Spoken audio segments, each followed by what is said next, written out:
Le moins que l'on puisse dire, c'est que ce millésime 2022 à Saint-Émilion est très surprenant.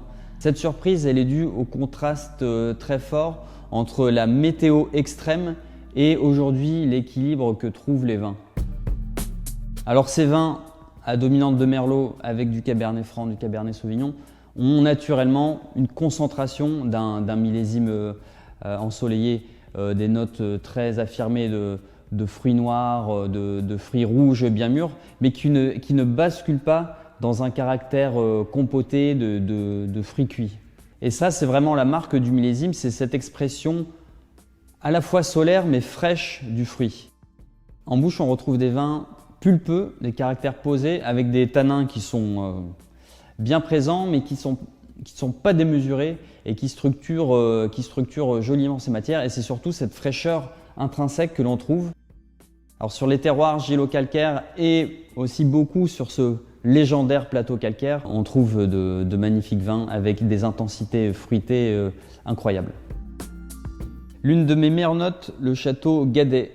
Petite propriété sur la partie, à l'entrée de la cité de Saint-Émilion, sur la partie nord, un tonus, un éclat aromatique très séduisant, et puis une bouche élancée, concentrée, fraîche.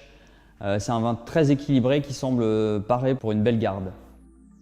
Parmi les plus belles évolutions de ces derniers millésimes, le château Jean Fort, qui cette année fait la part belle au Cabernet Franc, de façon assez originale, dans l'appellation, mais moins pour le château Jean Fort. 64% de Cabernet Franc, un vin extrait tout en douceur, très floral, une sensation infusée, tout en finesse, avec une finale très salivante. C'est une illustration contemporaine des beaux vins de Saint-Émilion. Parmi les belles évolutions aussi de ces dernières années, le château Larocque, piloté par son directeur David Suire, un vin concentré, bien enveloppé, admirablement stylisé.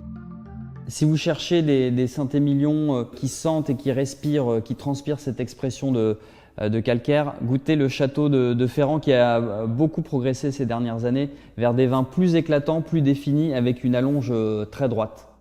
Une propriété bien connue de Saint-Émilion, château Grand Corbin d'Espagne, sur ces fameux sols argilo-sableux.